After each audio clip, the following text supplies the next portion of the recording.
Vamos a comenzar hablando a responder esta pregunta, ¿no? ¿Qué es la hermenéutica? Yo le puse un apellido, sí, porque queremos ser muy honestos con ustedes, siempre lo hemos sido.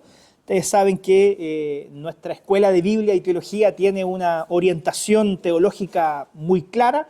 Nosotros procuramos enseñar todos los contenidos a través de la óptica de la fe reformada y luego vamos a comprender más en profundidad por qué es importante hacer esta distinción.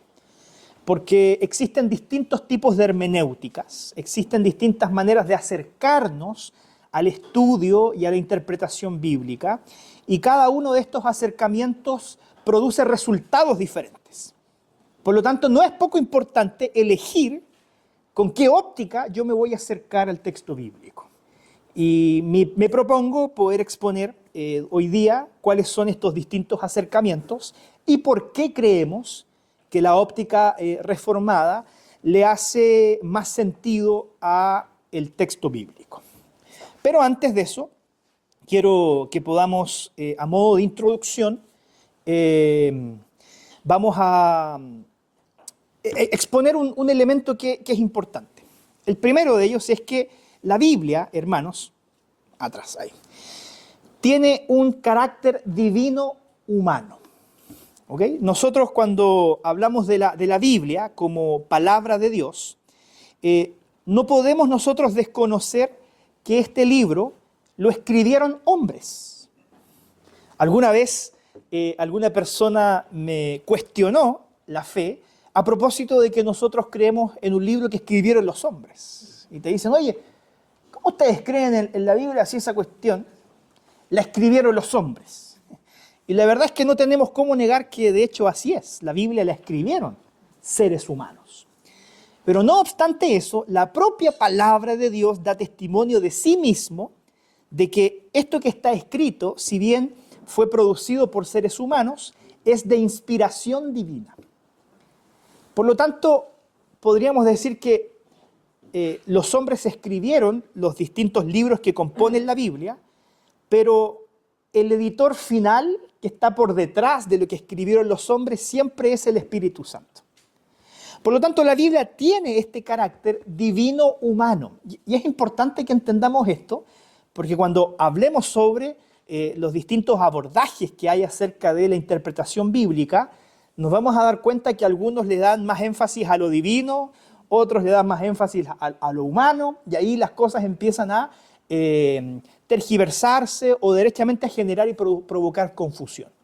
La Biblia es un libro divino humano, y por lo tanto, es de vital importancia expresar la necesidad de súplica por la acción iluminadora del Espíritu Santo junto con el estudio diligente del texto y del contexto histórico como requisitos indispensables para la interpretación de las Escrituras. Y yo les puse una imagen aquí de un bote con dos remos. Y esta ilustración es de Martín Lutero. Martín Lutero decía que si uno quiere leer la Escritura, necesita de estos dos remos. El primero es la oración, porque la oración le hace honor a la naturaleza divina de la palabra, porque a través de la palabra de Dios, Él nos comunica sus influencias sobrenaturales, nos alimenta espiritualmente. Por lo tanto, no podemos nosotros leer la Biblia como leemos la novela de algún autor que usted prefiera, ¿no? Como usted tal vez leyó, qué sé yo, Harry Potter, ¿ah? O Caballo de Troya, ¿no? ¿De qué autor es ese? No me acuerdo. ¿Qué otra serie es muy conocida? La de Tolkien, El Señor de los Anillos. ¿Sí? Hay mucho. O sea, yo no puedo leer estas sagas de libros de la misma forma en que leo la palabra de Dios. ¿Por qué? Porque son de naturaleza distinta. Hay un componente espiritual, hay un componente sobrenatural en la Escritura que nosotros no podemos desconocer, y por lo tanto, si yo realmente quiero entender la palabra de Dios, debo considerar su naturaleza. Y por lo tanto, es muy importante que la oración, la súplica, pedir al Espíritu Santo que nos ilumine para entender lo que la palabra del Señor dice es de vital importancia.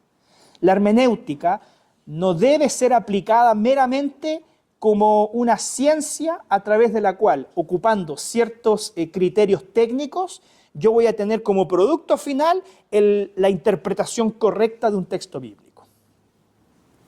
Esto no funciona como una máquina de hacer salchichas, ¿no? En donde de un lado usted pone al animalito, disculpando la expresión, ¿no? Tal vez la ilustración no es la más bonita, pero ¿qué hace la máquina? La máquina procesa y al final aparecen las salchichas listas, ¿no? La hermenéutica no funciona así, ¿no? De hecho, algunos autores dicen que la hermenéutica, junto con ser una ciencia, porque implica necesariamente la aplicación de ciertos criterios técnicos, es a la vez también un arte. Y un arte depende mucho de la sensibilidad de quien practica el arte, ¿no? Hay gente que tiene mucha más sensibilidad para la pintura, para la artesanía o qué sé yo, para algún tipo de expresión artística, porque ha practicado eso, ¿no? Porque lo ha ido perfeccionando. La palabra de Dios tiene la misma profundidad. En la medida en que nosotros nos acercamos a ella, lo hacemos conscientes de que ella es palabra de Dios, hay un componente divino en ella y que nuestro espíritu debe estar presto a escuchar a Dios a través de estas palabras. Entonces, ese es un remo, la oración. El segundo remo es el estudio. Existe, de hecho, elementos técnicos de la palabra que pueden ser estudiados a través de herramientas de estudio. Por lo tanto, en esto yo reconozco y le hago honor a la parte humana, ¿cierto?, de la palabra. Es decir, los autores escribieron con un propósito. Ellos escribieron con una intención, en cierto contexto histórico, atravesando ciertas circunstancias que incidieron en la manera en que escribían el texto bíblico. Y yo no puedo sencillamente taparme los ojos y desconocer esa realidad histórica que envolvió la producción del texto bíblico, porque eso incidió directamente en lo que fue escrito y cómo Dios utiliza eso para bendecirnos hoy, para comunicarnos su palabra hoy día. Si usted ocupa solo un remo, ¿qué es lo que pasa con el bote? ¿Ha intentado usted remar solo con un remo?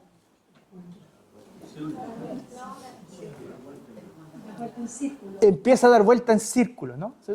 Solo con un remo empieza a ver el mismo panorama así, repetirse una vez tras otra vez, ¿sí?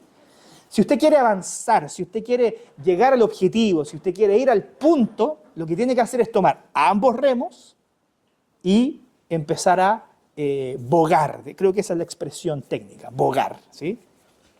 Si usted ocupa solo el remo de la oración, no va a llegar al punto. Si usted solo ocupa el remo del estudio, no va a llegar al punto. Se necesitan ambas cosas. ¿Ya? Bien. Vamos a delimitar muy bien el asunto que va a ser materia de estudio en este módulo. Comencemos explicando o definiendo a qué nos referimos con hermenéutica. Existen varios orígenes para explicar la palabra hermenéutica, ¿ya? El más común es dividir la palabra hermenéutica en dos partes. La primera parte sería hermeneu o hermeneo, que en griego significa técnica, significa interpretación.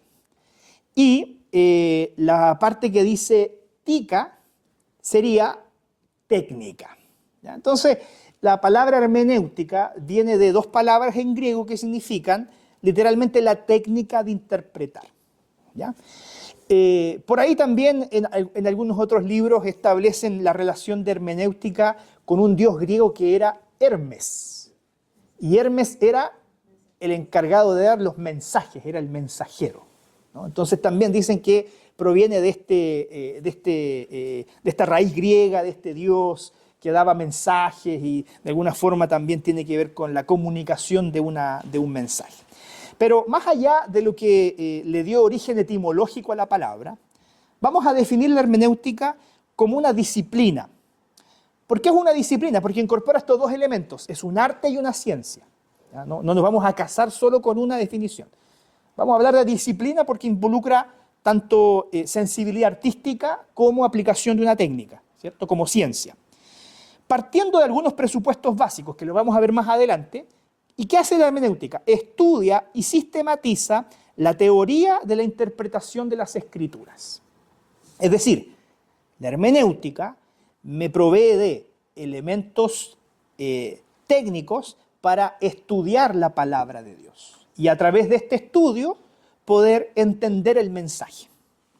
Así que el objetivo de la hermenéutica es expresar los principios y métodos apropiados para la comprensión del sentido del autor que el autor intentó transmitir a sus lectores originales.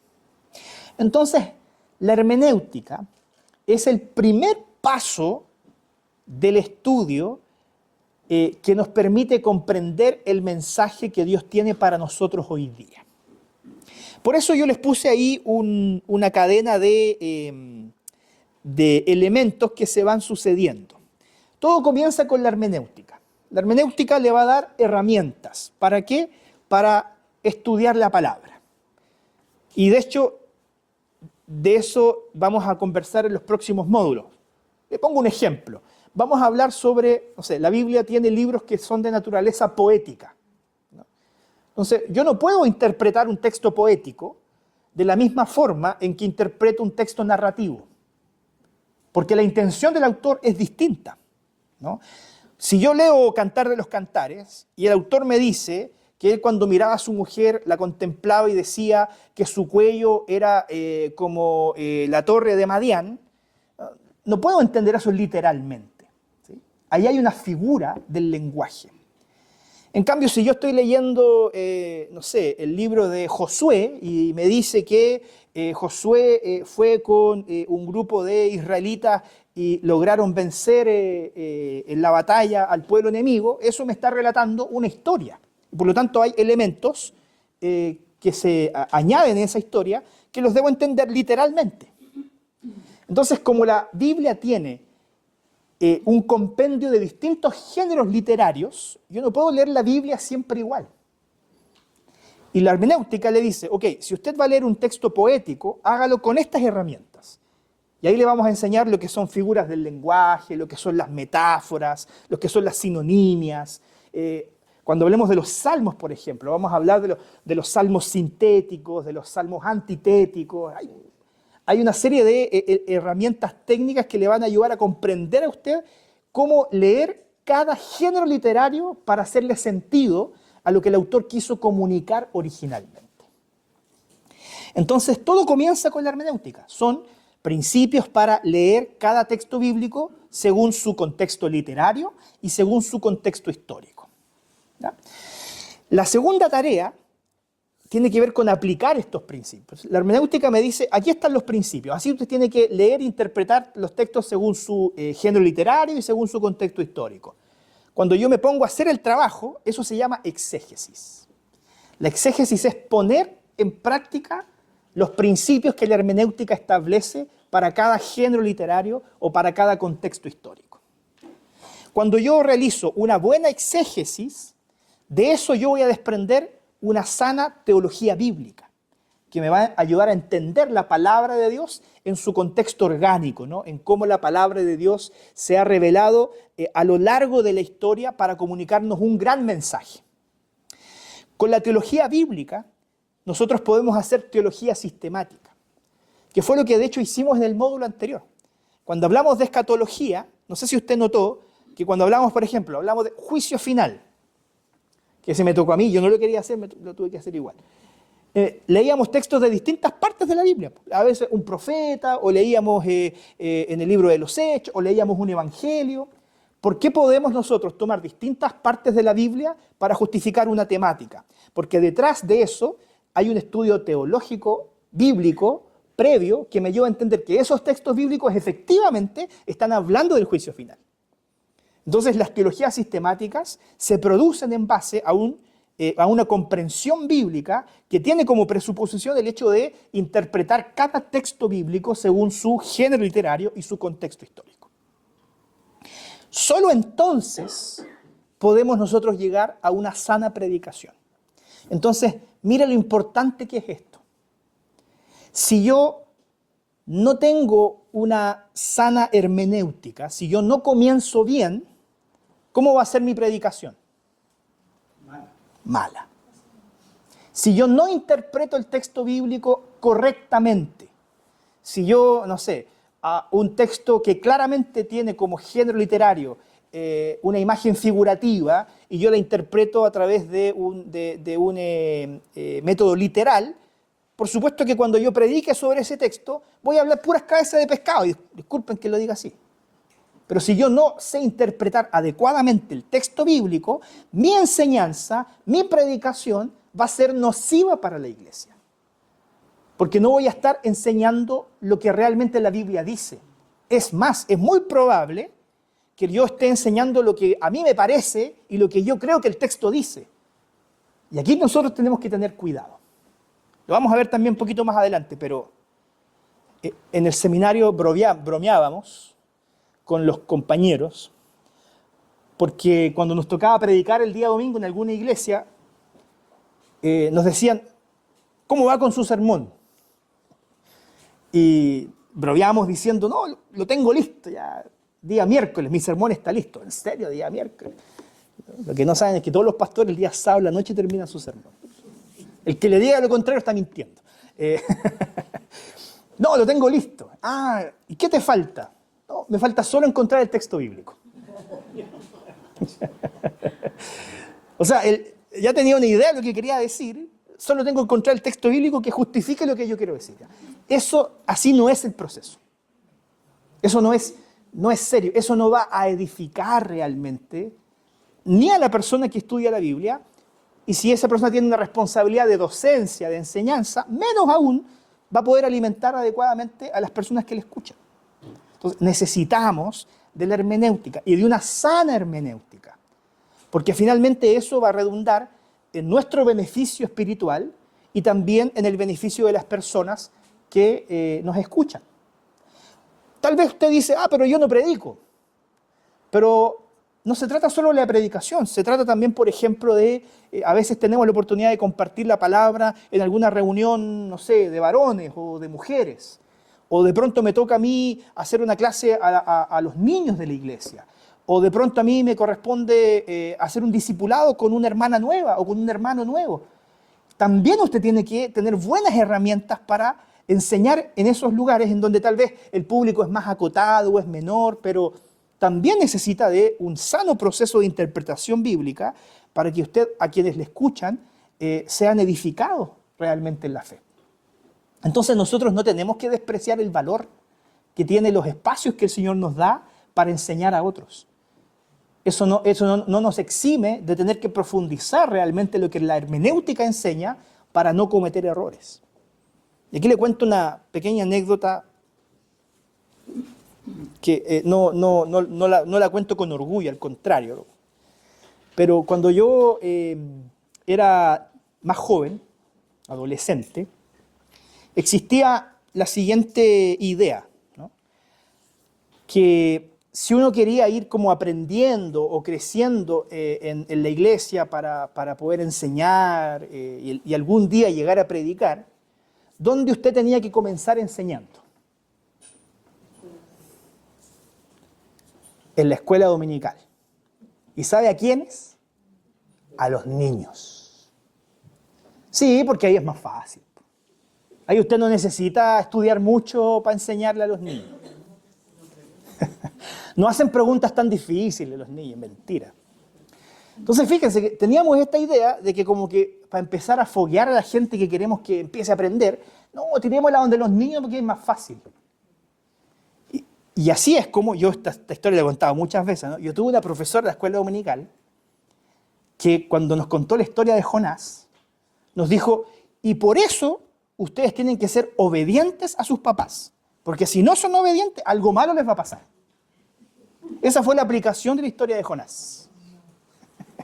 Una historia que habla de Cristo, ¿no? Y que nos habla de la misericordia del Señor, de la predicación, de la gracia, de la salvación, ¿no?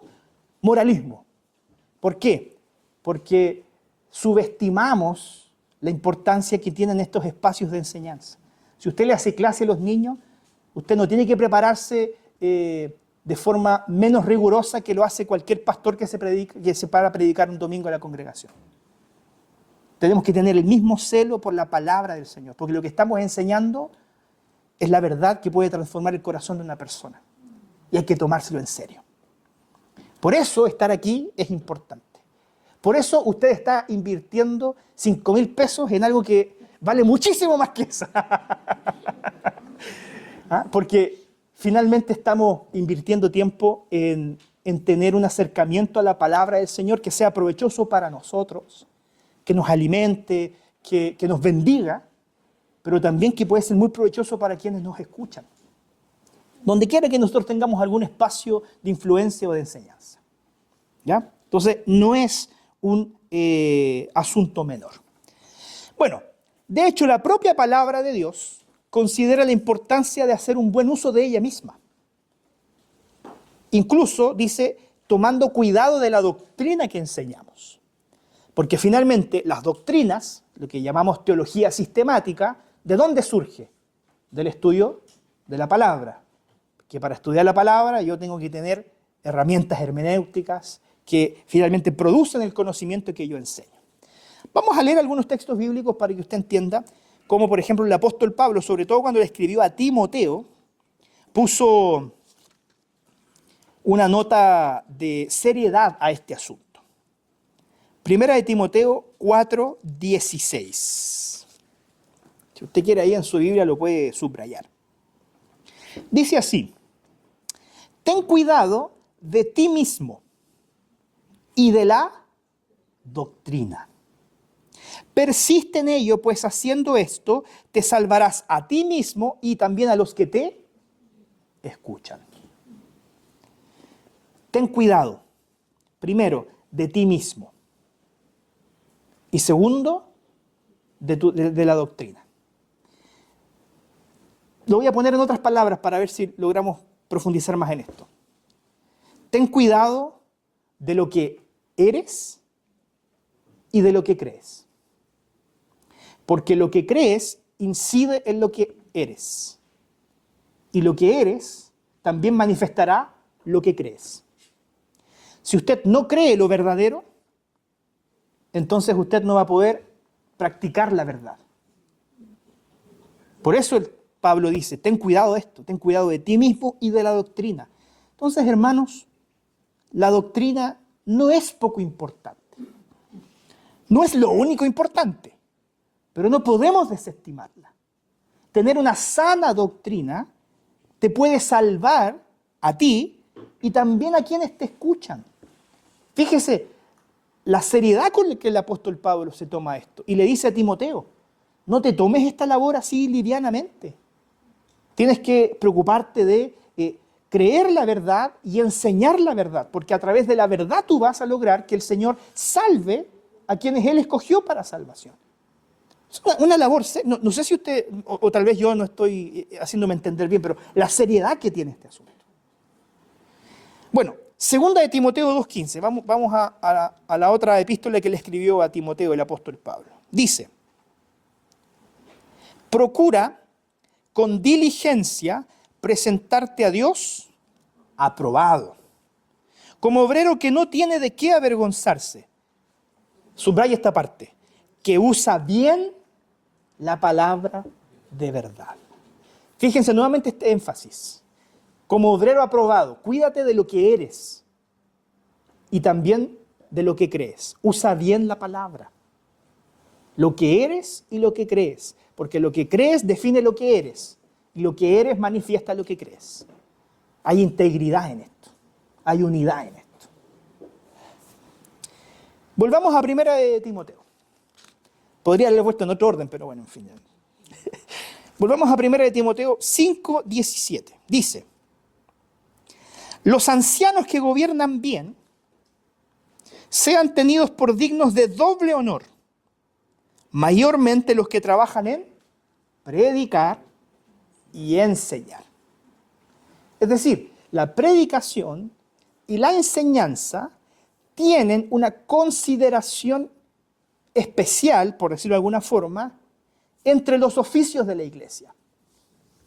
Y es por eso que cuando aquí habla del doble honor, tal vez usted conozca esta palabra, ¿no es cierto? El honorario. El honorario es el pago o el sueldo que recibe una persona por un oficio o por una actividad. Entonces resulta que ya el apóstol Pablo le decía a Timoteo que aquellas personas que se dedicaban en especial a la enseñanza, a la predicación, ¿cierto?, que debían dedicarse exclusivamente a esto por la responsabilidad que tenían, en la medida de lo posible fueran sustentados a través de algún honorario para que se pudieran dedicar exclusivamente a esto. Y ahí entonces empezaron a distinguirse estos dos tipos de presbíteros. Está el presbítero regente, que es el que gobierna, ¿cierto? Como lo hace, por ejemplo, el hermano Patricio, que está aquí presente. Él es presbítero regente, él gobierna la iglesia. Pero también está el presbítero docente, que usualmente a él le llamamos el pastor. ¿Sí? Entonces, en la iglesia presbiteriana, por ejemplo, para los muchos hermanos que nos oyen de otras denominaciones, en la iglesia presbiteriana el pastor es el equivalente al presbítero docente, porque la labor del pastor es la predicación y la enseñanza. En la práctica, podríamos llegar a decir que para eso le pagamos al pastor, para que enseñe y predique bien. Entonces, si no enseña y no predica bien, entonces vamos a tener que trabajar un poquito más en eso, puede ser, ¿sí? Porque ese es el énfasis que busca de alguna forma el apóstol Pablo entregarnos a través de este texto bíblico. Segunda de Timoteo 3, de nuevo a la otra epístola. Este también es más conocido por nosotros.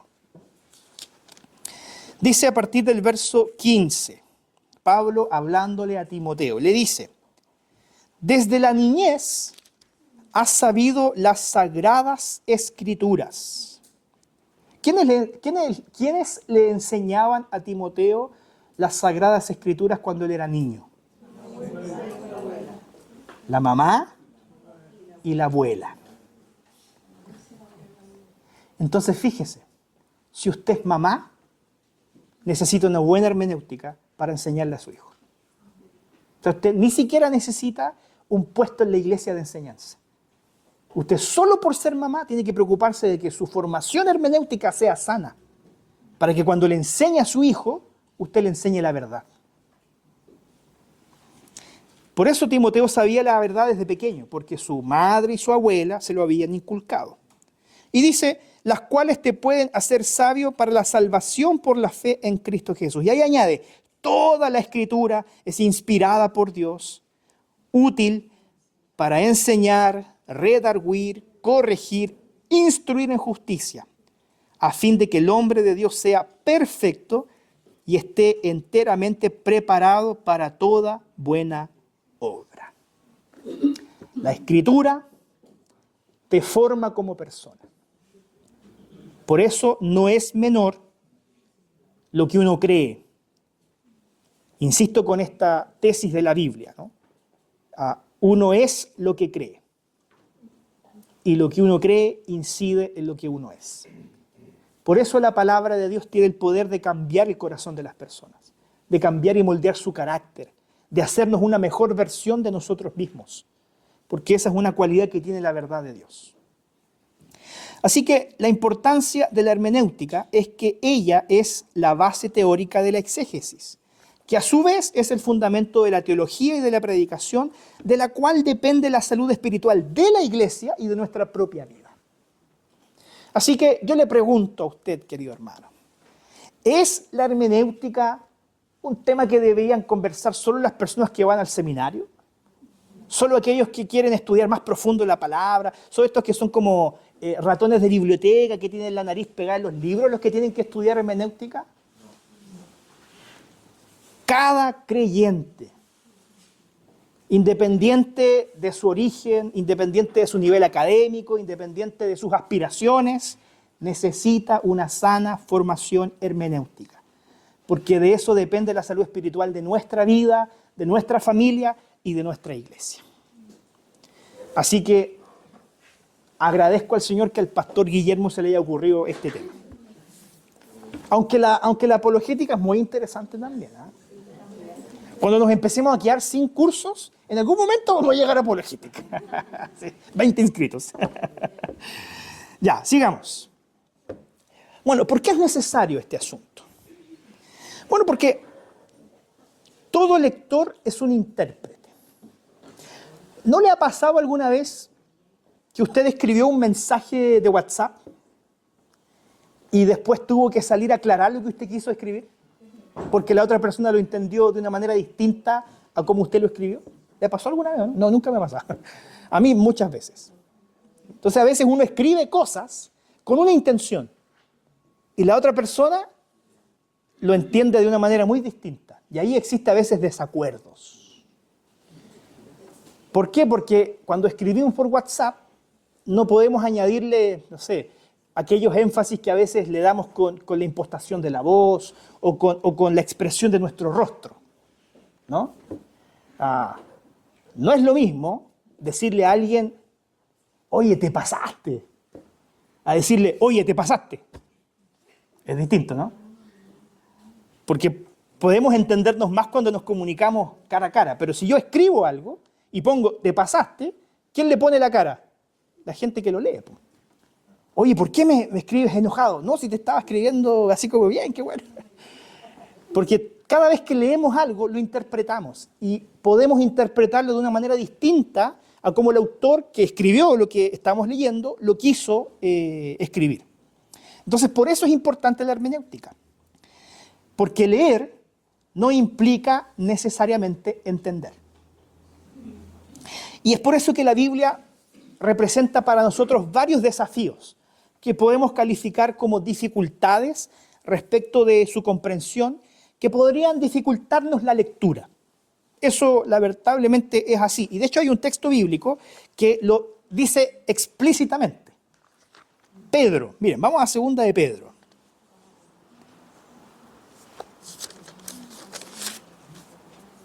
Capítulo 3, versículo 16.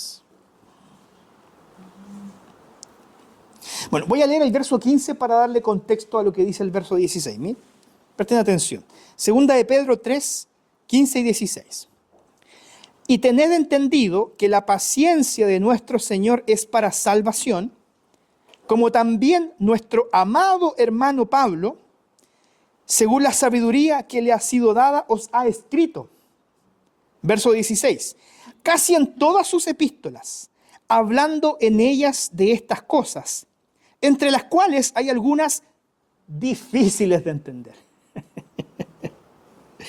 las cuales los indoctos e inconstantes tuercen, como también las otras escrituras para su propia perdición. Hermanos, ¿desde cuándo hay gente que lee la Biblia, no la entiende y enseña puras tonteras cuando la lee? Desde siempre. El mismo apóstol Pedro dice, mira, el apóstol Pablo ha escrito cosas muy interesantes sobre la paciencia del Señor y la salvación, ¿cierto? Pero hay algunos tipos que leen lo que el apóstol Pablo escribe, no lo entienden, empiezan a especular sobre lo que él aparentemente dijo y terminan enseñando puras tonteras. ¿Por qué? Porque no se preocuparon de hacer una buena hermenéutica, de entender realmente lo que el apóstol Pablo estaba escribiendo en vez de ponerse a especular lo que ellos creen que dijo. Ahí está la importancia. Ahora, ¿cuáles son estas dificultades? Son de orden espiritual y de orden natural. Vamos a comentar primero las que son de orden espiritual. Para eso vamos a leer 2 textos bíblicos. 1 de Corintios 2:14.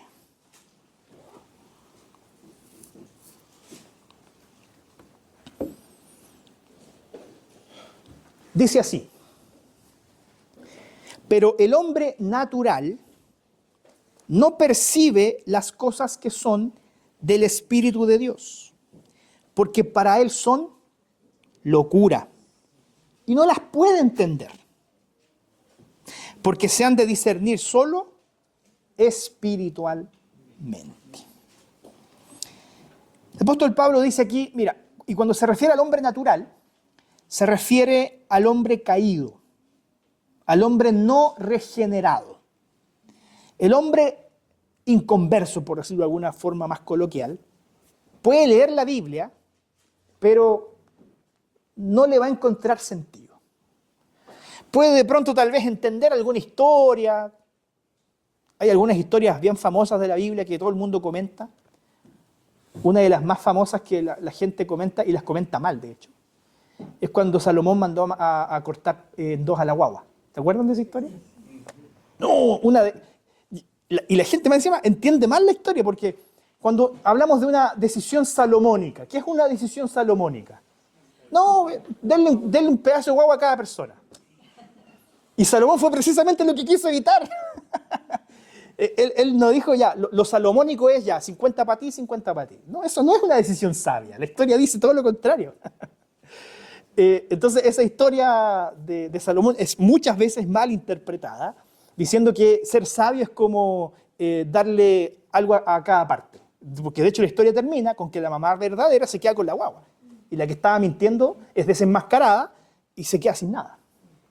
Entonces, ser salomónico no es 50 y 50. Ser salomónico es encontrar la verdad. Eso es sabio, encontrar la verdad. Entonces, claro, la gente lee historia y después la entiende como quiere. ¿Por qué? Porque su corazón está entenebrecido. Su mente y su capacidad de discernir las cosas espirituales está absolutamente alterada por causa del pecado. Por lo tanto, una persona no regenerada, inconversa, difícilmente va a poder leer la Biblia y encontrar en ella la verdad, porque está impedido espiritualmente de hacerlo. ¿Qué es lo que dice ahora 2 de Corintios 4, 3 al 6?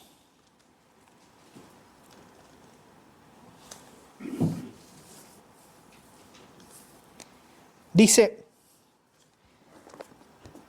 pero si nuestro evangelio está aún encubierto, entre los que se pierden está encubierto, en los cuales el Dios de este siglo cegó el entendimiento de los incrédulos, para que no les resplandezca la luz del evangelio de la gloria de Cristo, el cual es imagen de Dios. Porque no nos predicamos a nosotros mismos, sino a Jesucristo como Señor, y a nosotros como vuestros siervos por amor de Jesús. Porque Dios, que mandó que de las tinieblas resplandeciese la luz, es el que resplandeció en nuestros corazones para iluminación del conocimiento de la gloria de Dios en la faz de Jesucristo. Dice que los incrédulos tienen su entendimiento oscurecido, en sombras. En cambio, a los que estamos en Cristo hemos sido iluminados con la faz de Jesucristo para ahora poder entender las cosas que son espirituales. Así que Pablo enseña claramente la absoluta incapacidad del hombre natural no regenerado de comprender la revelación de Dios. La razón de esta incapacidad es la ceguera espiritual. Y la cura para la ceguera espiritual no es intelectual. La cura para la ceguera espiritual es, de hecho, una cura espiritual. Solo el Espíritu Santo puede resplandecer la luz del Evangelio de la gloria de Cristo. Por lo tanto, nuevamente reconocemos, la Biblia es un libro divino humano. No la puedo entender yo solamente desde la perspectiva humana e intelectual, porque ella tiene una característica divina que solo puede ser interpretada a la luz de la iluminación del Santo Espíritu. Entonces tenemos esta dificultad espiritual. Alguna vez tuve una conversación con algún joven de la iglesia, que ya no viene a la iglesia, de hecho, hace muchos años, y él me dijo: mire, pastor, yo leí toda la Biblia y marqué con un destacador todas sus contradicciones. Así que en realidad no digamos que esta es una fe que yo quiero abrazar. Así, con esas palabras, crudas como suenan, sí. No les voy a decir quién fue, porque no soy pelador. Pero yo dije, ¿y será que él leyó la palabra realmente entendiendo lo que ella dice? Porque sin la ayuda del Espíritu Santo esto se vuelve un mero ejercicio intelectual, y el mero ejercicio intelectual no nos va a revelar la verdad, porque la verdad está oculta a los ojos del no regenerado. Necesita que Cristo ilumine su vida para que realmente pueda entender la verdad. Así que la hermenéutica es un ejercicio espiritual que puede ser realizado por aquellos verdaderos creyentes que con sincero corazón buscan al Señor a través de las palabras escritas en la Biblia. Esa es la única forma de superar esta dificultad de orden espiritual, que usted se rinda su corazón a los pies de Cristo Jesús, que reconozca que Él es su Salvador, que Jesucristo ilumine con su faz su corazón para que su ceguera espiritual sea curada, y de esa forma tener la asistencia del Santo Espíritu para que cuando usted lea pueda entender, que fue lo que precisamente le dijo el etíope a Felipe. Él estaba leyendo Isaías, complejo leer Isaías, y Felipe le pregunta, oye, ¿entiendes lo que lees? Y la Biblia es muy eufemística en algunas cosas. Yo creo que le dijo, ¿sabes qué? No entiendo una cuestión. Pero la Biblia dice, ¿y cómo voy a entender si no hay quien me explique? No sé si la conversación fue así, ¿no? Pero le dijo, oye, no cacho nada. ¿Tú sabías? Sí, ya yo te voy a explicar entonces.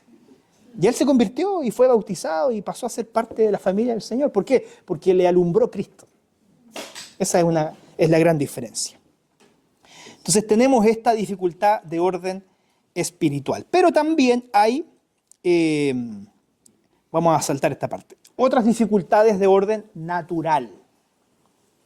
¿Por qué? Porque la Biblia tiene un componente divino, pero también tiene un componente humano. Por haber sido escrita en lenguas humanas, podría haber traído algunos premios aquí para hacer algunas preguntas, ¿no? Pero, ¿en cuántos idiomas se escribió la Biblia originalmente?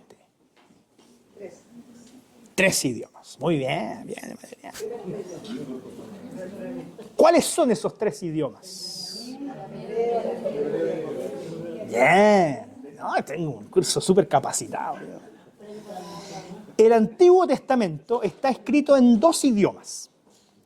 En su gran mayoría en el idioma hebreo. ¿Ya? Ahora, es un hebreo que sufrió varias transformaciones a lo largo del tiempo, porque el hebreo original no tenía vocales. ¿Ha intentado usted leer alguna vez un texto sin vocales y solo con consonantes? Algunas se entienden, pero otras... Bueno, el hebreo era como una lengua tan arcaica, ellos como que escribían lo básico, pero las vocales no las escribían porque ellos sabían cómo se pronunciaba la palabra. Entonces después tuvieron que ponerle las vocales y no se les ocurrió nada más bonito que en vez de poner vocales pusieron puntos. Entonces, un punto aquí es la A y otro punto acá es la E. Y a veces el punto está así medio milímetro más abajo. Pero es difícil el hebreo porque es muy distinto a nuestro idioma. Pero hay otras partes del Antiguo Testamento, principalmente, por ejemplo, el libro de Daniel, que es post-exilio, que están en arameo. Porque recuerden que cuando los asirios invadieron el reino del norte, a Israel, ellos mezclaron a las personas con los judíos y ahí se mezcló la lengua. Entonces ya no hablaban el hebreo original, sino que se produjo un nuevo dialecto que era el arameo, que de hecho era el idioma que hablaba Jesús con sus discípulos. ¿Ya? Ellos hablaban arameo en Palestina cuando Jesús estuvo acá. Entonces esos 2 idiomas fueron los idiomas en los que se escribió el Antiguo Testamento. Entonces eso ya representa una gran dificultad para nosotros, que hablamos español. O sea, yo no hablo hebreo. Me intentaron enseñar hebreo en el seminario. Aprendí lo básico para probar en la materia, en realidad. Debo ser muy honesto con ustedes. Arameo no, sería muy difícil, tal vez. Pero, entonces fíjese, ¿cómo vamos a leer un texto que está en otro idioma? Eso es una dificultad de orden natural, porque hay una barrera idiomática. Entonces ahí tuvo que alguna persona que nos logró traducir la Biblia. ¿Ya? Pero, ojo, todo traductor es un traidor. ¿Ha escuchado usted ese dicho, no? Todo traductor es un... Porque cuando yo traduzco algo, yo me ya está queriendo decir esto en el idioma original. Yo lo voy a poner de esta forma. Voy a tratar de querer decir lo mismo, pero porque a veces usted no puede traducir palabra por palabra. No sé, voy a poner un ejemplo súper burdo. En inglés, ¿cierto? Hay ciertas expresiones que no se pueden traducir literalmente al español. Por ejemplo, piece of cake. Cuando algo es fácil, los gringos dicen piece of cake. Es como un pedazo de queque o de torta. Entonces uno no puede traducir eso literalmente, porque si yo pongo, oye, pedazo de pastel, cuando ellos están queriendo con esa expresión decir, esto es algo fácil. Es como en español, ¿cómo traducimos nosotros al inglés papita pa'l loro? ¿Escuchaban esa expresión ustedes, no? ¿Papita pa'l loro? ¿No? O sea, es que yo tengo un tema, disculpen que me aleje de la clase, pero yo escuchaba mucho esa expresión cuando era niño, papita pa'l loro, papita pa'l loro. Y eso yo siempre entendía que era como, cuando algo es fácil es papita pa'l loro. Y yo lo repetía mucho y la gente empezó, pastor, ¿qué es eso que usted dice, papita pa'l loro? ¿Y ustedes no conocen esa expresión? No. Capaz que era algo muy de Santiago probablemente, o de la comuna donde yo vivía, o tal vez de mi familia, no sé.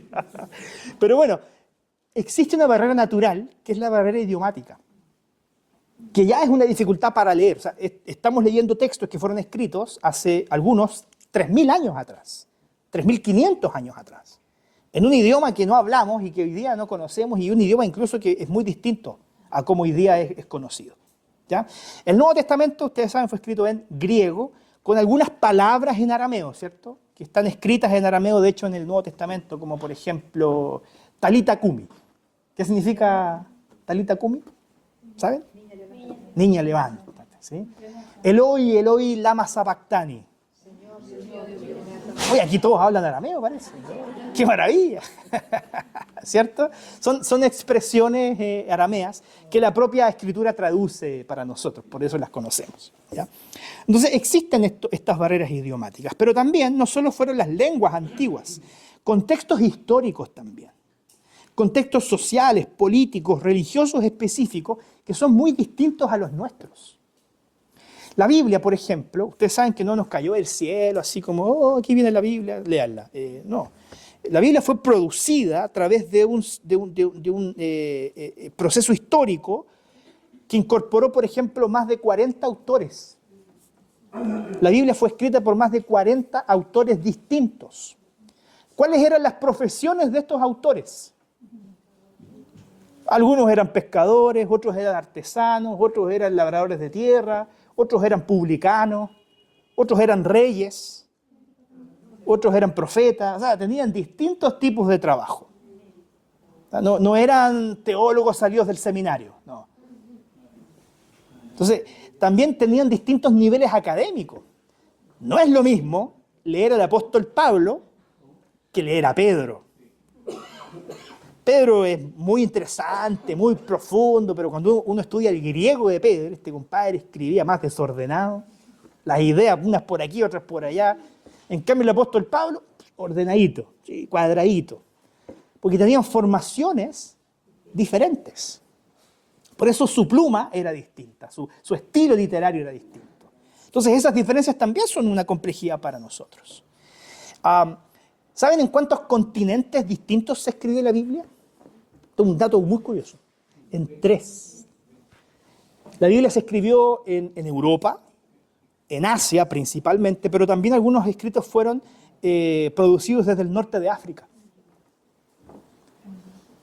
Entonces a mí esto me parece asombroso, porque la Biblia fue escrita aproximadamente en un plazo de 3.000, 3.500 años, dependiendo de cuándo se feche el primer texto, que algunos dicen que fue Job.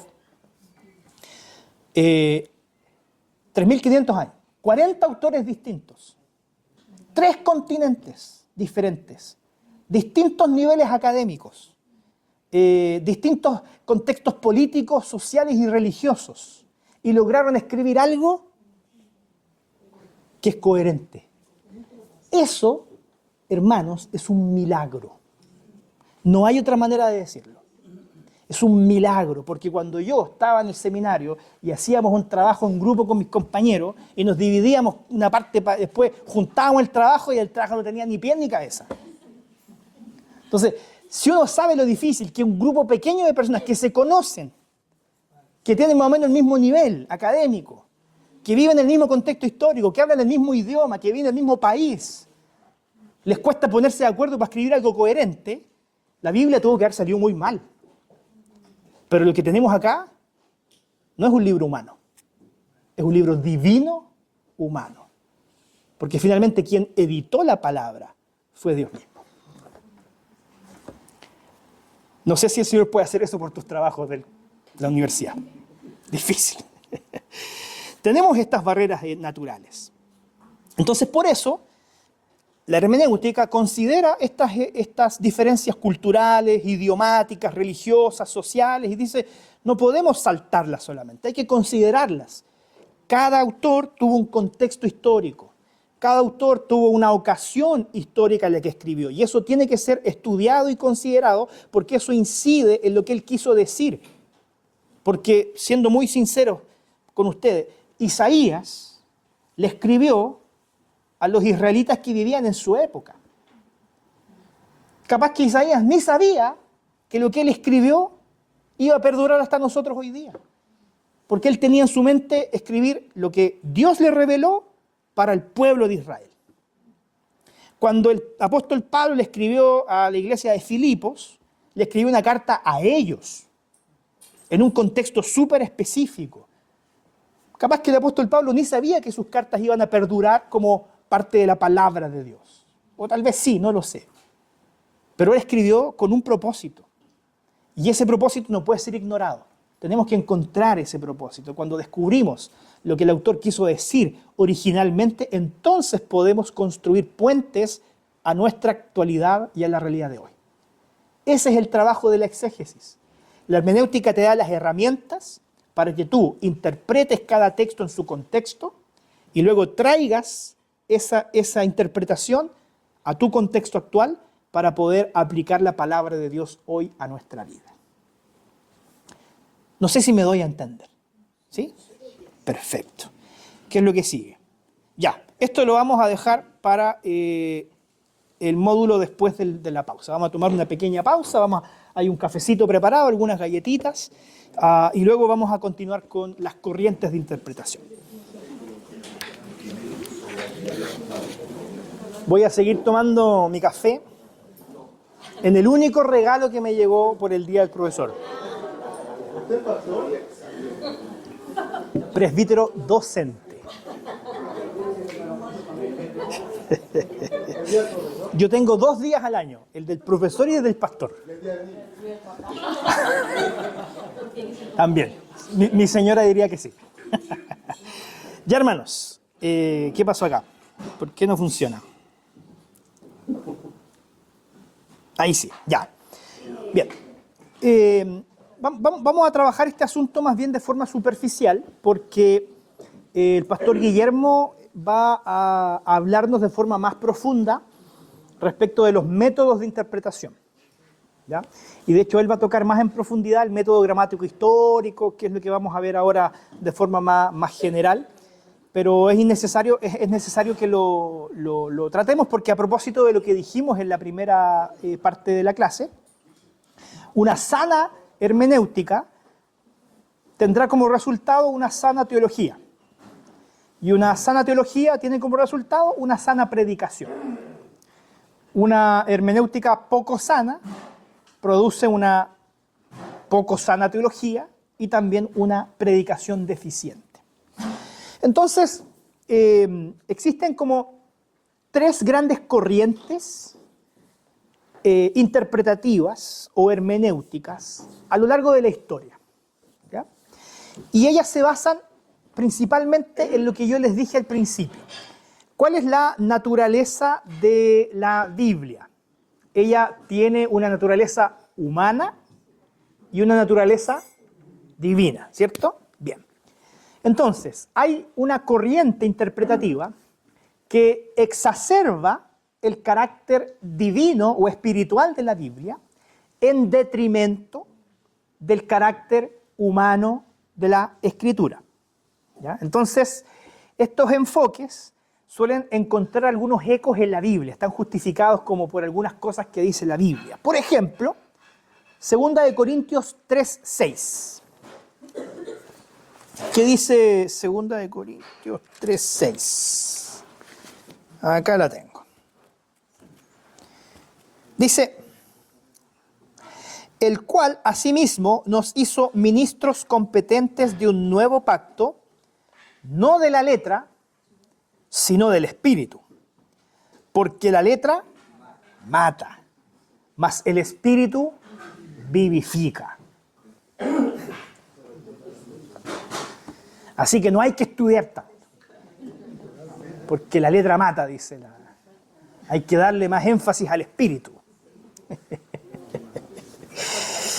Bueno, vamos a ver que no es la intención del apóstol Pablo enseñar acerca de hermenéutica en este pasaje bíblico propiamente tal, ¿no? Pero vamos a ver que en realidad hay un equilibrio en esto. También 1 Corintios 2:7 dice, mas hablamos sabiduría de Dios en misterio, la sabiduría oculta, la cual Dios predestinó antes de los siglos para nuestra gloria. Entonces aquí algunos toman este texto y dicen, ven que hay una sabiduría que está oculta. Entonces el mayor peligro de las corrientes espiritualistas es que ellas se tornan muy subjetivas, incluso algunas de ellas muy místicas, porque presupone que hay pasajes en la Escritura que contienen significados ocultos que solo unos pocos espirituales pueden entenderlos o acceder a ellos. Yo puse varios ejemplos acá abajo de algunas hermenéuticas a lo largo de la historia que han tenido este énfasis más bien espiritual. Por ejemplo, la hermenéutica alegórica medieval.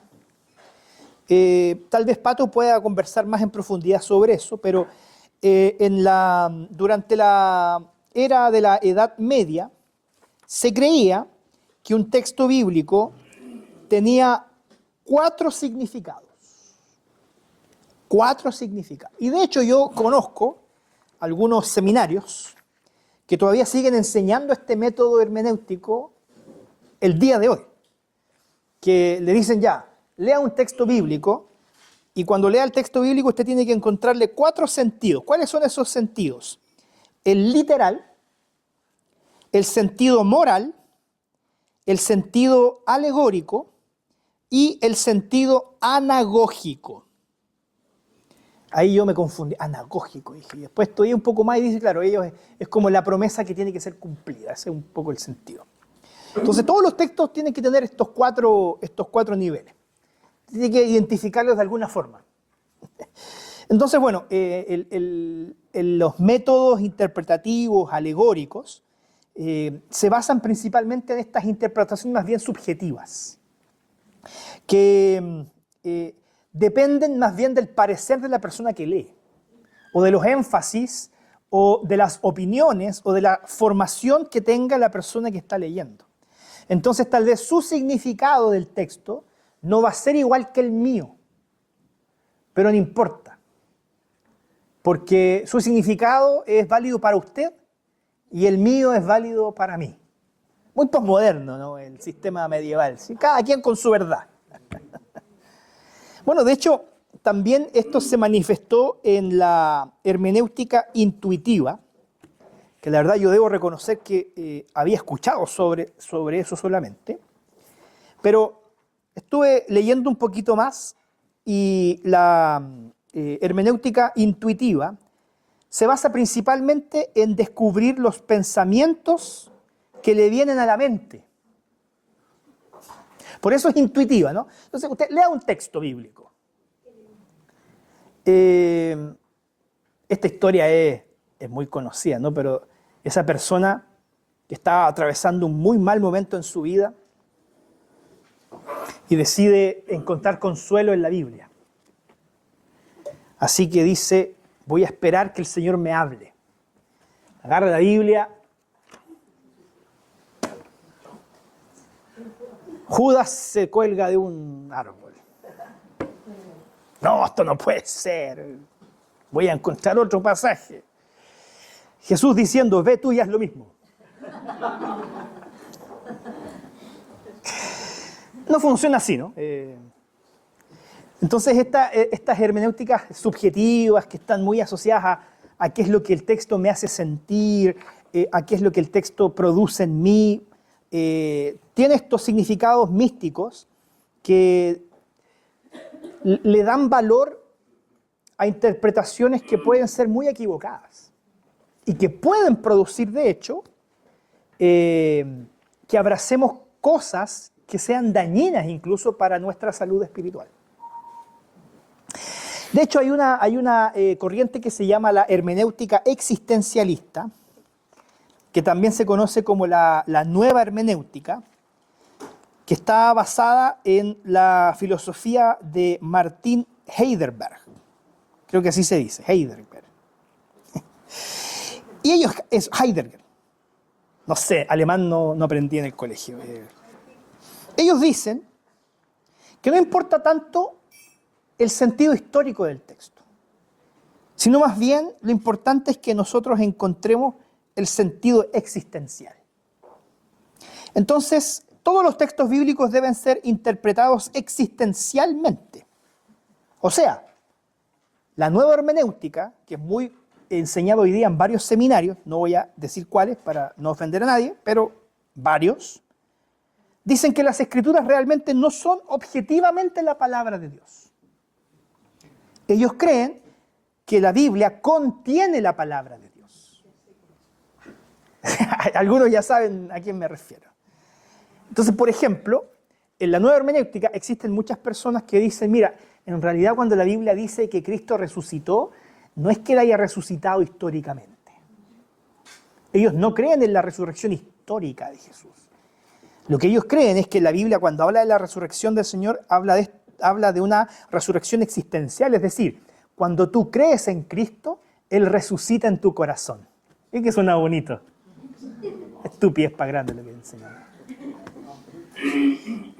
Entonces hay que tener cuidado con estas corrientes y hay que identificarlas y hay que nombrar. Y yo les digo, hoy día en Chile hay seminarios que abrazan una hermenéutica espiritualista, que la disfrazan de filosofía y que parecen muy teóricas y técnicas, pero drenan a la palabra de Dios de todos estos elementos que nosotros conversamos al inicio. Por eso, cuando definimos la hermenéutica, dijimos que es una ciencia, un arte de interpretación que está basado en ciertos principios. Y un principio fundamental es que nosotros creamos que la Biblia es la palabra de Dios, no que la contiene, no que la Biblia se hace palabra de Dios en mi corazón cuando yo la leo.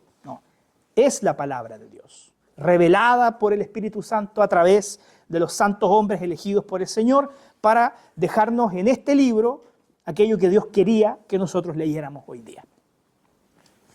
Entonces, las corrientes espiritualistas le dan un excesivo énfasis al lado espiritual, al lado divino de la Biblia, despreciando el lado humano.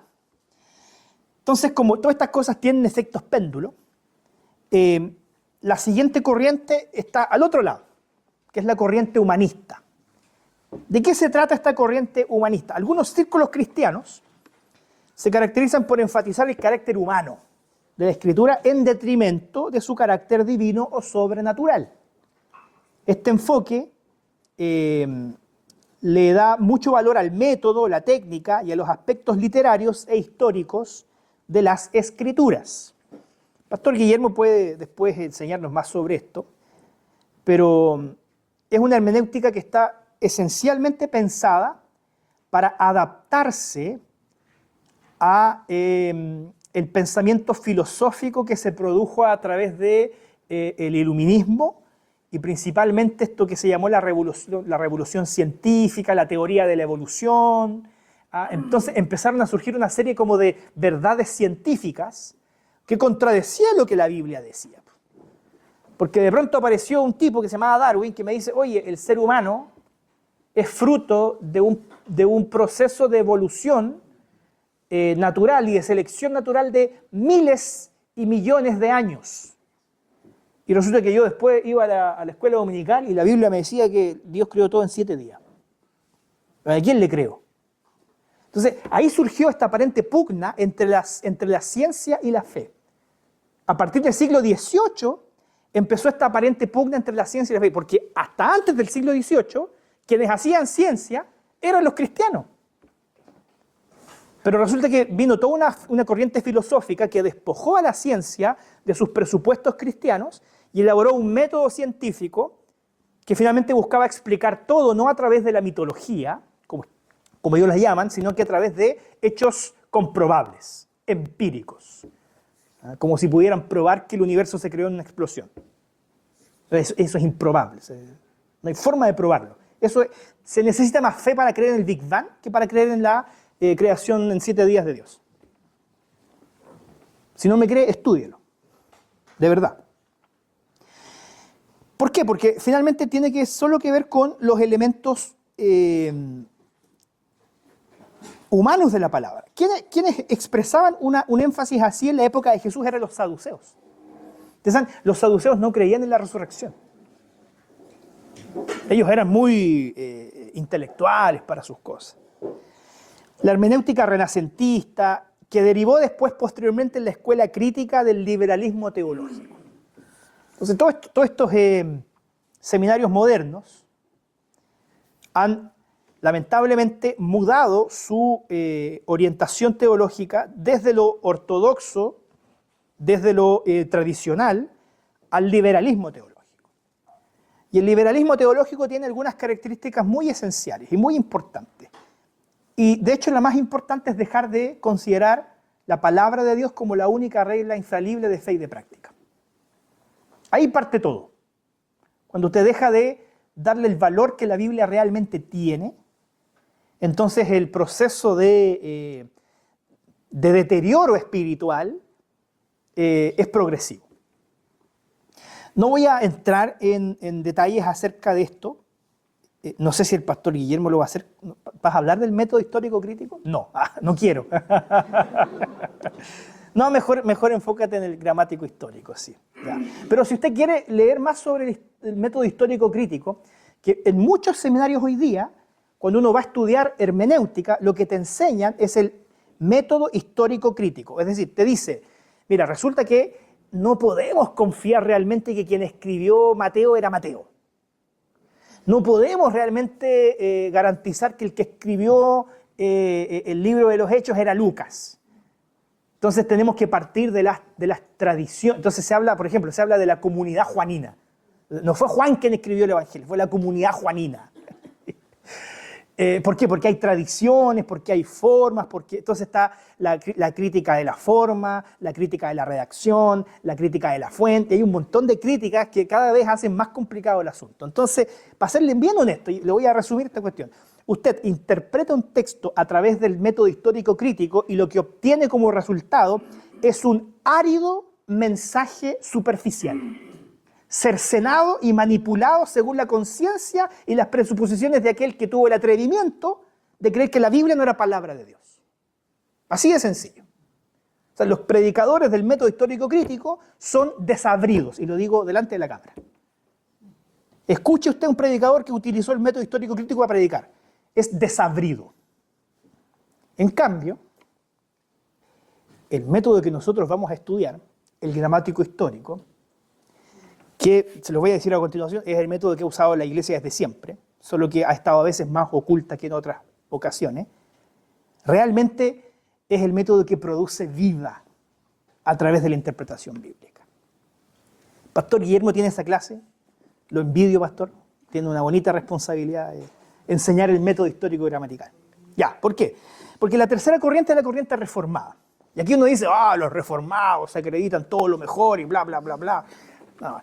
¿Por qué? No es así. ¿Por qué hablamos de corriente reformada? En realidad, esta es una corriente que ha existido en la Iglesia desde siempre. porque esta corriente se posiciona no en el extremo de lo humano ni en el extremo de lo divino, justo al medio. Entonces nosotros consideramos que la Biblia es de hecho un libro divino y humano. Y cuando mezclamos ambas cosas, tenemos entonces, le hacemos honor a la naturaleza del texto bíblico. Entonces, esta corriente se caracteriza por el equilibrio que se deduce de reconocer a la Biblia como un libro divino humano.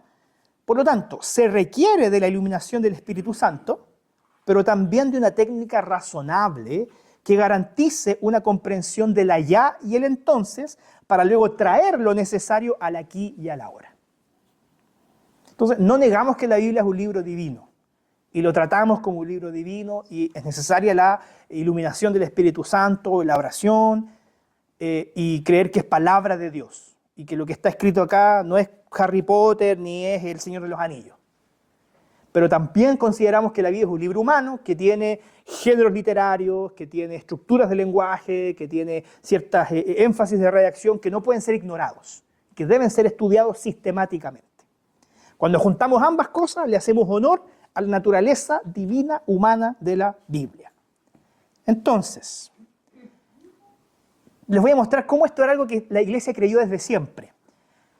Antes de que apareciera Martín Lutero, la Reforma, había un hombre que se llamaba Agustín de Hipona. Y de hecho, antes de él, y probablemente Pato hable sobre eso, había una escuela de interpretación que se llamaba la Escuela de Antioquía, versus otra escuela que se llamaba la Escuela de Alejandría, ¿no? Sí, de Alejandría. Entonces, los alejandrinos eran alegóricos y los antioquinianos, no sé si se dirá así el gentilicio, ellos ocupaban el método gramático histórico.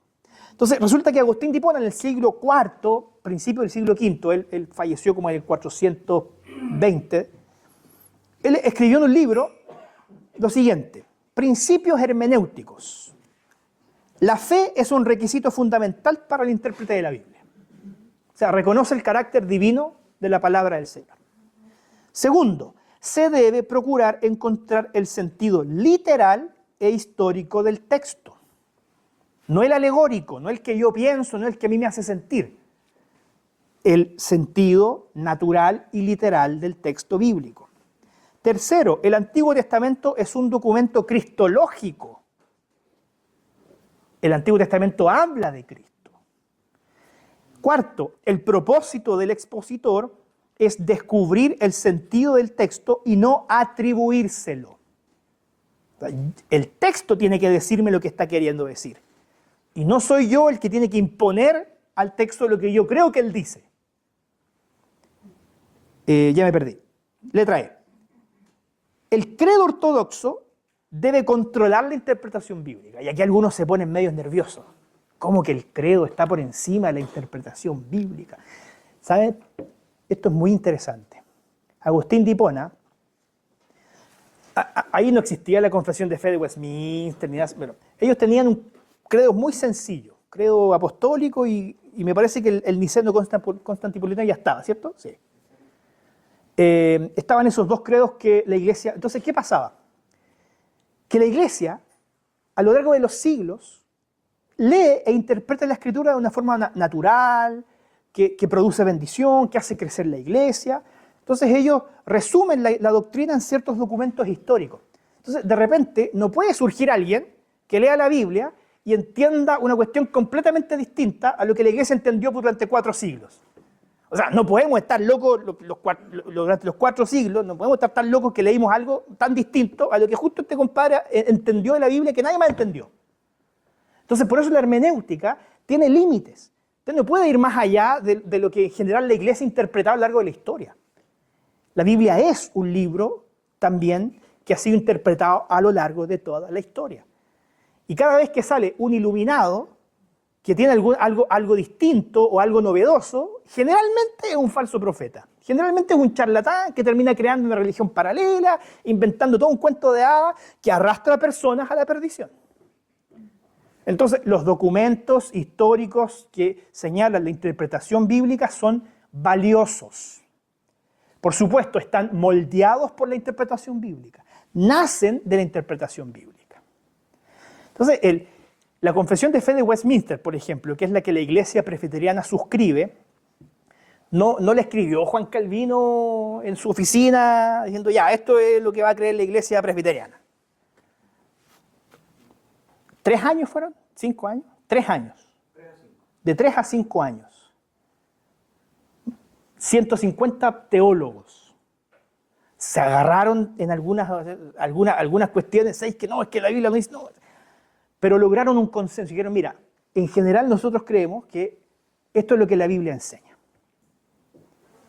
Y lo sistematizan y es un marco de fe, que no es infalible y que no está por encima de la Escritura, porque está alimentada de la Escritura, pero de una sana interpretación. Entonces, de repente, cuando alguien enseña algo y está más allá de lo que los credos históricos dicen, uno tiene que decir, hay que ver esto más en profundidad. No puede ser que él sea el único en la historia que haya descubierto algo que nadie más dijo. Entonces, cuidado con esos profetas que a veces traen cosas novedosas que nadie más dijo, porque usualmente puede ser manipulación. No digo que siempre, casi siempre. Ya. El texto no debe ser estudiado en soledad, sino junto a su contexto. Hay una frase que dice, un texto sin contexto es un pretexto. O sea, los textos siempre tienen que ser estudiados a la luz de su contexto. A veces hay ciertos textos oscuros o difíciles de entender que con solo leer el versículo que sigue se aclaran. Dice, ya me quedó claro.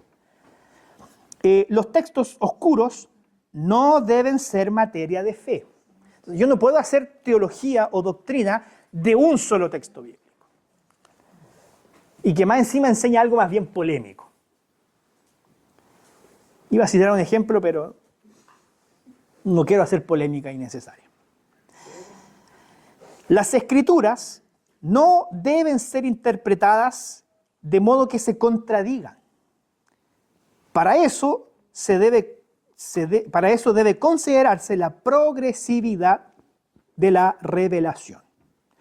A veces vamos a encontrar en la Biblia elementos que parecen contradictorios, mas no lo son. El más conocido, famoso, es cierto que Pablo dice que la fe, la salvación es solo por la fe y no por obras. Después uno va a donde Santiago y dice que muéstrame tu fe por tus obras, o sea, sin tus obras, y yo te mostraré mi fe a través de mis obras, porque la fe sin obra es muerta. Entonces, bueno, no son contradicciones. Hay una palabra para eso que usan los hermeneutas. Paradoja. Sí. Paradoja, ¿cierto? Sí. Una paradoja es una aparente contradicción. Parece una, mas no lo es. Entonces, hay cosas en la Biblia que son paradójicas, mas no contradictorias. Estamos hablando de un teólogo, Agustín, como si fuera pequeño, Agustín de Hipona, del siglo IV. Él ya establecía para la iglesia estos principios. Pero resulta que la época medieval en general cayó en la corriente espiritualista, más alegórica. Entonces se perdió un poco, en la mayoría de las escuelas teológicas, se perdió un poco la corriente gramático-histórica. Prevaleció en ciertos sectores, en ciertas universidades, pero se extravió. Pero resulta que en el siglo XVI se recupera esta corriente histórica. Entonces, la Reforma Protestante lo que hace es reposicionar principios que la Iglesia traía de hace muchos siglos, pero que estaban más bien relegados a un plano secundario, porque sobre todo al final del siglo, o de la Edad Media, desde el siglo VIII al siglo XV, se hizo mucha escolástica, ¿no? Se trató de mezclar mucho la Biblia con la filosofía. Entonces había una interpretación bastante intelectual. Entonces lo que hizo la Reforma Protestante fue traer estos principios de la Iglesia, que siempre habían estado presentes, al plano del protagonismo. Entonces ellos decían, la única regla infalible de interpretación bíblica es la propia Escritura. O sea, el concepto de que la Biblia se explica a sí misma.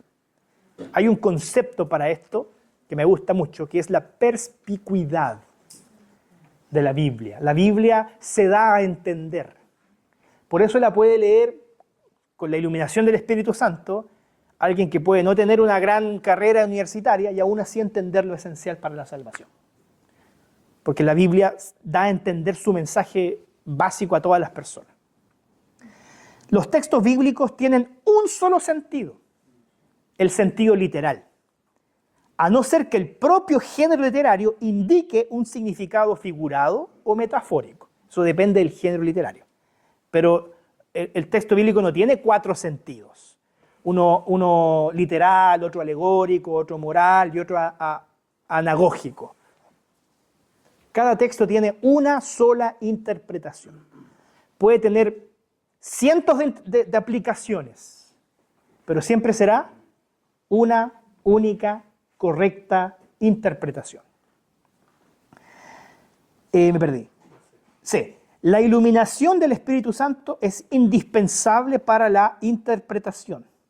No obstante, el intérprete no es infalible. Yo puedo ser iluminado por el Espíritu Santo para encontrar la verdad, pero eso no me hace alguien infalible y que cada vez que yo leo e interpreto digo lo correcto. ¿Ya? Hay que tener cuidado con eso. Y por último, el método gramático histórico de interpretación es el más coherente con la naturaleza de las Escrituras. Se fundamenta en supuestos teológicos bíblicos, se sustenta en principios adecuados, métodos lingüísticos e históricos que son extremadamente fructíferos. Eso lo va a explicar el pastor Guillermo en profundidad, no sé cuándo, en 2 clases más parece. Estoy dejando con altas expectativas sus clases por si acaso. No sé si le estoy haciendo... ¿Sí? Bueno, sé ya. Bien. Acá debería decir conclusión. Me equivoqué en el PowerPoint. Conclusión. Fíjense que la proliferación de teologías extrañísimas, puse entre comillas, es un eufemismo por si acaso, algunas prácticas litúrgicas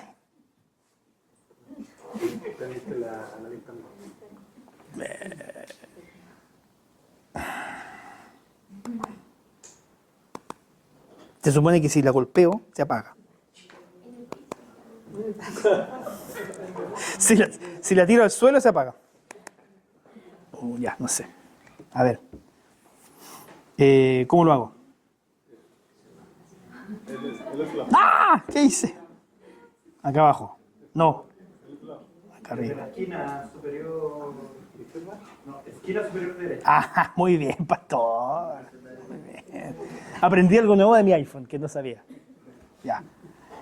Ahí está. Ok. Retomo. La proliferación de teologías extrañísimas, ciertas prácticas litúrgicas inusitadas, y ciertas conductas eclesiásticas excéntricas, fui bastante generoso con los adjetivos, por si acaso, han descaracterizado la fe reformada debido principalmente al uso de hermenéuticas deficientes. Cuando la Iglesia absorbe doctrinas o prácticas inconsistentes con la enseñanza bíblica, tenemos un síntoma de una mala hermenéutica.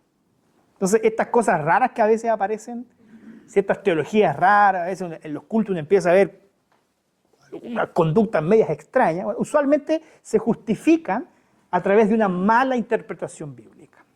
¿Qué debemos hacer? Orar y estudiar. Las dos cosas. Orar y estudiar es el camino. No es un camino fácil ni mucho menos mágico. Requiere sinceridad y diligencia, pero es un camino aprobado por la historia que permite a la verdad de Dios obrar con poder y gracia, permitiendo que ella produzca profundas reformas en personas e iglesias. Así que yo espero que este curso esté a la altura de las altas expectativas que yo he planteado hoy día.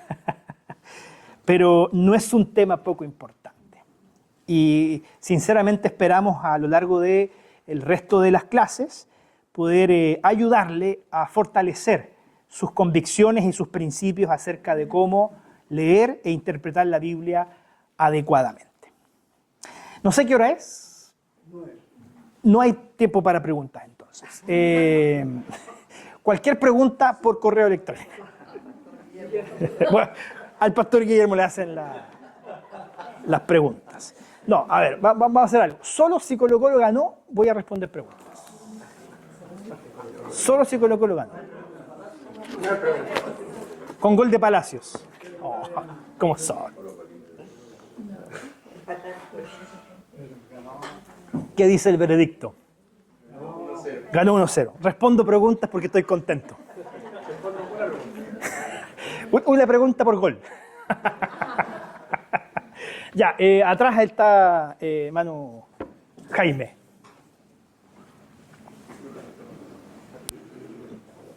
¿Hay que apretar? No, hablar por ahí. Bueno, interesante la clase. En ningún momento yo escuché que el concepto hermenéutica fuera inspirado como la Biblia, es una herramienta. Y desde esa perspectiva,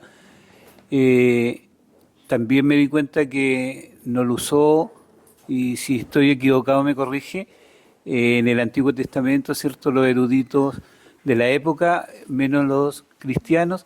¿Y en qué año partió, si tiene ese dato? ¿Y quiénes fueron los que inventaron el concepto? El concepto, muy bien, qué buena pregunta, pero no la voy a responder yo. Gracias. La va a responder Pato. Pato va a hablar la próxima semana de la historia de la hermenéutica y vamos a comenzar desde los intérpretes del Antiguo Testamento, ¿ya? De los rabinos y esas personas que ocupaban ya ciertas herramientas técnicas para la interpretación de la ley, por ejemplo, ¿ya? Entonces, el concepto como tal no tiene un origen moderno, es más bien un concepto que se arrastra desde que la palabra del Señor comienza a ser producida. Pero de verdad que Pato va a conversar más en profundidad la próxima semana sobre eso, así que le voy a dejar esa pregunta a él. No es que me esté descartando, pero sí. ¿Alguien más? Maneliana.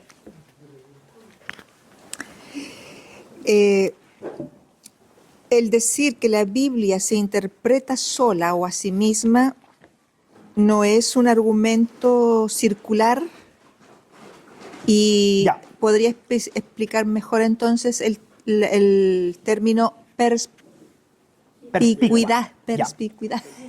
¿Sí? Sí, el término es muy bonito, pero apunta esencialmente al hecho de que la Biblia puede ser leída por cualquier persona, independiente de su nivel académico.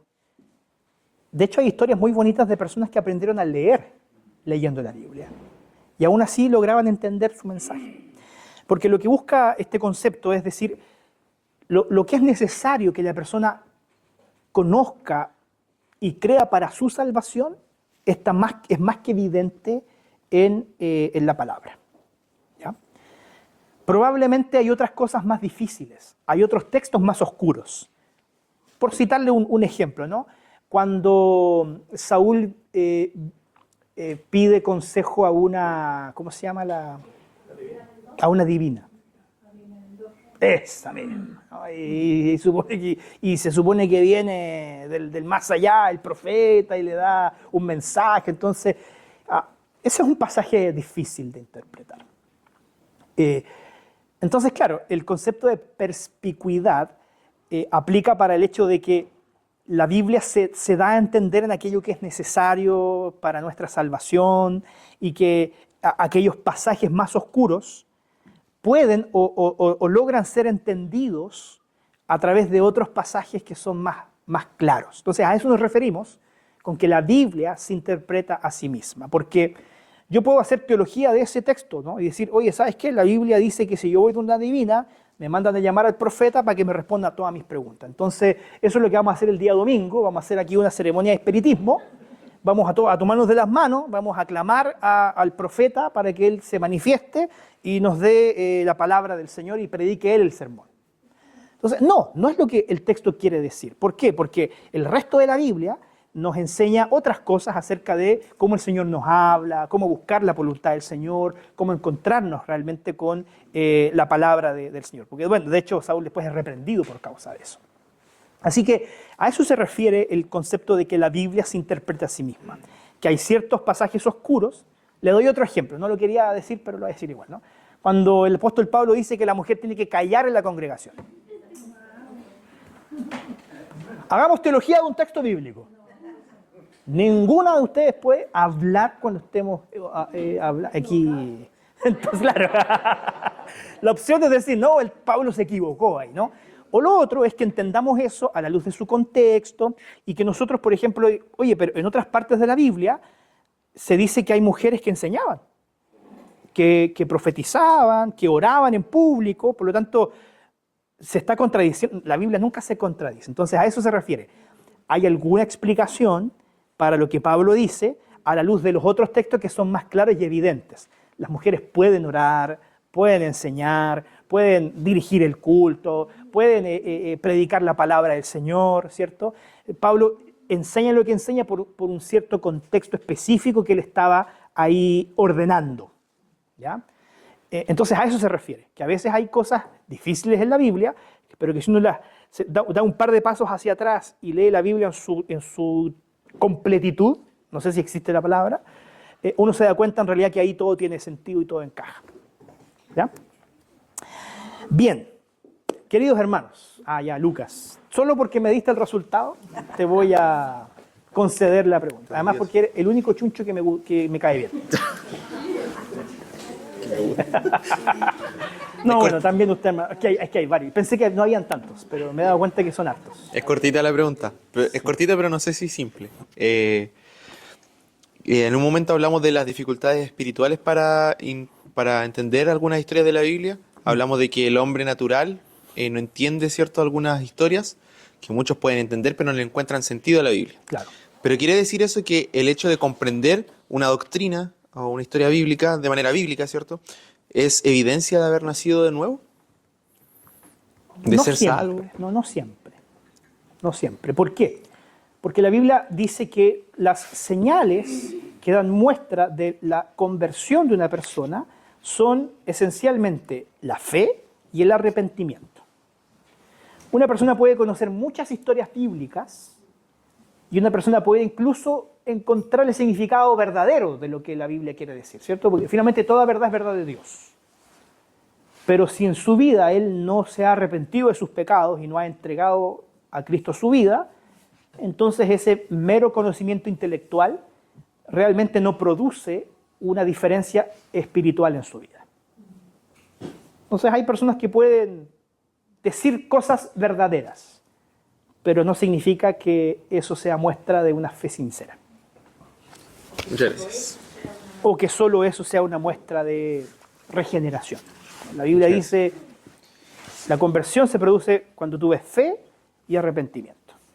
Si no hay arrepentimiento, no hay cambio de vida, si no hay una confesión, no hay realmente un nuevo nacimiento. Hermanos, ha sido un placer compartir con ustedes. Una de las cosas que yo más disfruto de mi ministerio es la enseñanza. No sé si lo hago tan bien como creo que lo hago, pero agradezco su atención y nos veremos la próxima semana en este mismo espacio. Saludamos a los hermanos que nos ven a través del video también. Son muchos los que ya se han inscrito, ya superamos los 100. Para mí eso, digo, entonces aquí habemos más o menos unos 40, ¿no? ¿Cuántos somos? Unos 30. Pero hay muchos otros más que en realidad nos siguen por YouTube. Así que les saludamos cariñosamente, les mandamos un gran abrazo a ustedes. Que el Señor les bendiga. Oremos. Amado Señor, gracias por este tiempo. Te pedimos ahora que tú nos ayudes a abrazar estas verdades, para creer aquello que tú has revelado, Señor, en tu palabra, y también que bendigas siempre nuestra vida y también la vida de tu iglesia a través de la enseñanza bíblica, de la enseñanza verdadera. Te pedimos que nos acompañes ahora de regreso a nuestros hogares y que bendigas cada una de nuestras vidas. En el nombre de Cristo Jesús. Amén.